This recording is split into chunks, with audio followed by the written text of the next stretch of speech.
Hello friends, कैसे हो आप सब लोग। आप देख रहे हैं एक्सक्विजिट ज्ञान। मैं हूं वरुण और आज का हमारा जो टॉपिक है वो है आईपीसी का सेक्शन 499 डेफेमेशन। दोस्तों, मेरे चैनल को सब्सक्राइब कर देना और वीडियो को शुरू से लास्ट तक पूरा देखना। इंडियन पिनल कोड का सेक्शन 499 डेफेमेशन के ऑफेंस से डील करता है। डेफेमेशन का लिटरल मीनिंग क्या होता है? किसी एक पर्सन की रेपुटेशन को डैमेज पहुंचाना। इस ऑफेंस को मानहानि भी कहा जाता है सिंपल वर्ड्स में।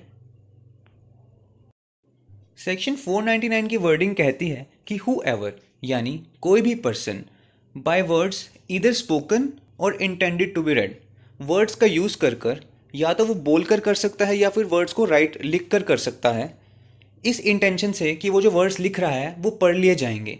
दो तरीके से हो सकते हैं वर्ड्स, अगर वर्ड्स के थ्रू कर रहा है कोई पर्सन डेफेमेशन, बोलकर या लिखकर। बाय साइंस और बाय विजिबल रिप्रेजेंटेशन। अब साइंस का हम इसको कैसे समझ सकते हैं? एक एग्जांपल से, जैसे किसी चीज़ पर किसी चीज़ का मार्क होना। और विजिबल रिप्रेजेंटेशन में हम लगा सकते हैं कोई पिक्चर वगैरह होगी किसी पर्सन की, किसी कैप्शन के साथ भी हो सकती है। जैसे मेक्स और publishes any imputation concerning any person. Make का मतलब बनाता है, पब्लिशेस मतलब पब्लिश करना, पब्लिक को एक टाइप में हम कह सकते हैं डिस्ट्रीब्यूट करना या कम्युनिकेट कर देना उस पर्सन की इम्प्यूटेशन। अब इम्प्यूटेशन का मतलब क्या होता है? इम्प्यूटेशन का मतलब क्या हो सकता है? किसी पर्सन पर दोष लगाना या कोई फॉल्स फॉल्ट को एट्रीब्यूट कर देना। डेफेमेशन के ऑफेंस को करने के लिए भी कुछ एलिमेंट्स का प्रेजेंट होना बहुत ज़रूरी है, और वो एलिमेंट्स हैं इंटेंशन और नॉलेज। ठीक है, वो जो पर्सन है किसी की रेपुटेशन को डैमेज कर रहा है किसी भी तरीके से, कोई इम्प्यूटेशन को पब्लिश कर उसके इंटेंशन होनी चाहिए उसकी हार्म पहुंचाने की। किसको हार्म पहुंचाने की? रेपुटेशन को, किसी पर्सन की। या फिर उसको नॉलेज होनी चाहिए कि वो जो पब्लिश कर रहा है चीज़, उससे किसी की रेपुटेशन को हार्म हो सकता है। या फिर कोई रीज़न टू बिलीव होना चाहिए कि वो जो इम्प्यूटेशन है किसी पर्टिकुलर पर्सन की रेपुटेशन को डैमेज कर सकती है। अब रीज़न टू बिलीव का मतलब क्या होता है? जो एक्सप्रेशन रीज़न टू बिलीव है, इसकी डेफिनेशन आईपीसी के सेक्शन 26 में दे रखी है। इसका मतलब होता है कि किसी पर्सन के पास सफिशिएंट कॉज है किसी भी चीज़ को बिलीव करने के लिए। इज सेड मतलब ऐसा कहा जाएगा कि वो पर्सन उस दूसरे पर्सन को डिफेम कर रहा है, मतलब ये एलिमेंट्स प्रेजेंट होने चाहिए। लेकिन इसमें एक लाइन ये भी है, एक्सेप्ट इन द केसेस वाली। इसका मतलब क्या है कि जो चीज़ें इस सेक्शन की एक्सेप्शंस में चली जाती हैं वो डेफेमेशंस नहीं होंगी। इस सेक्शन को और अच्छी तरह से समझने के लिए हम इलस्ट्रेशन ए को देख सकते हैं, जिसमें क्या है कि एक पर्सन है, वो कहता है कि एक पर्टिकुलर पर्सन एक ऑनेस्ट मैन है, उसने कभी किसी दूसरे पर्सन की वॉच नहीं चुराई। वो इस इंटेंशन से कहता है ताकि इम्प्यूट किया जा सके उस पर कि उस पर्टिकुलर पर्सन ने किसी दूसरे पर्सन की वॉच को चुराया है, तो ये डेफेमेशन है। अब विजिबल रिप्रेजेंटेशन हमने जो वर्ड पढ़ा था, इसकी इलस्ट्रेशन हमें सी में देखने को मिलती है।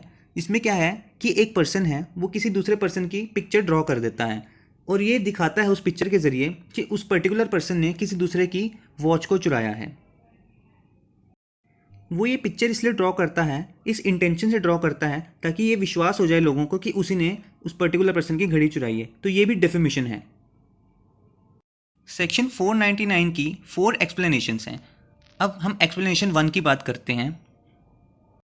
एक्सप्लेनेशन 1 क्या कहती है कि किसी डिजीज्ड पर्सन के अगेंस्ट कुछ इम्प्यूट करना डेफेमेशन हो जाता है अगर जो इम्प्यूटेशन है वो उस पर्सन की, जो डिसीज पर्सन है, उसकी रेपुटेशन को डैमेज करती है, हार्म करती है अगर वो ज़िंदा होता, और इस मकसद से की जा रही है वो कि वो हर्टफुल है उसकी फैमिली मेम्बर्स की फीलिंग के लिए और जो उसके नियर रिलेटिव्स हैं। मतलब अगर किसी डिसीज पर्सन के अगेंस्ट डेफेमेशन किया जा रहा है, हालांकि वो पर्सन एग्जिस्ट नहीं करता, लेकिन अगर वो करता होता तो उसको रेपुटेशन उसकी डैमेज हो जाती। इस सेक्शन की एक्सप्लेनेशन 2 कहती है कि अगर किसी कंपनी के रिगार्डिंग या किसी एसोसिएशन और कलेक्शन ऑफ पर्सन्स यानी बॉडी ऑफ पर्सन्स है, उसके रिगार्डिंग कोई इम्प्यूटेशन पब्लिश की जाती है या कोई इम्प्यूटेशन की जाती है तो उसे भी डेफेमेशन कहा जाएगा। इंडियन पिनल कोड में जो वर्ड पर्सन यूज़ किया गया है वो सेक्शन 11 में उसको डिफाइन किया गया है। जो कि इंक्लूड करता है कंपनी, एसोसिएशन या body of persons. Body of persons के केस में क्या है कि इस ऑफेंस को कंप्लीट करने के लिए वो जो जिस कलेक्शन ऑफ पर्सन्स को डिफेम किया जा रहा है वो पता लगना चाहिए कि किस को आइडेंटिफाई कर रहे हैं, वो डेफेमेशन किस पर्टिकुलर क्लास ऑफ पर्सन्स को या कलेक्शन ऑफ पर्सन्स को आइडेंटिफाई कर रही है। एक्सप्लेनेशन 3 कहती है कि अगर कोई इम्प्यूटेशन को किसी अल्टरनेटिव फॉर्म में पब्लिश किया जाता है या उसको आयरॉनिकली एक्सप्रेस किया जाता है। आयरॉनिकली एक्सप्रेस करने का मतलब होता है कि जब हम किसी चीज़ को एक्सप्रेस करते हैं कुछ और वर्ड्स में लेकिन उसका मतलब कुछ और निकलता है, तो उसे भी हम डेफेमेशन कहेंगे। एक्सप्लेनेशन 4 क्या कहती है कि कोई भी इम्प्यूटेशन किसी पर्सन की रेपुटेशन को तब तक हार्म नहीं पहुंचा सकता जब तक कि वो इम्प्यूटेशन डायरेक्टली या इनडायरेक्टली किसी पर्सन के मॉरल या इंटेलेक्चुअल कैरेक्टर को लो कर देती है दूसरों की नज़र में, दूसरों की एस्टिमेशन में, या फिर वो जो इम्प्यूटेशन है वो उस पर्सन के कैरेक्टर को लो कर देती है उसकी कास्ट या उसकी कॉलिंग के कंटेक्स्ट में या उसके रिगार्डिंग, या फिर उस पर्सन की क्रेडिट को लो कर देती है, या फिर ऐसा बिलीव करवाने की कोशिश करती है कि वो जो उसकी पर्सन की बॉडी है वो किसी लोथसम स्टेट में है या फिर वो डिसग्रेसफुल कंसिडर की जाती है जनरली। अगर ये चीज़ें प्रेजेंट होती हैं इनमें से कोई भी, तब कह सकते हैं कि वो जो इम्प्यूटेशन है वो किसी पर्सन की रेपुटेशन को हार्म पहुंचाता है। यानी सिंपल सी बात इसमें यही है कि जब मैन के कैरेक्टर पे बात आ जाती है, उसकी रेपुटेशन को डैमेज किया जाता है, तो वो एक ऐसी इम्प्यूटेशन है जो कि उसकी रेपुटेशन को डैमेज हो जाता है और डिफेमेशन का ऑफेंस कंप्लीट हो जाता है। दोस्तों मुझे कमेंट करके बताना वीडियो कैसी लगी। वीडियो अच्छी लगी तो लाइक कर देना, मेरे चैनल को सब्सक्राइब कर देना। Bye bye, take care.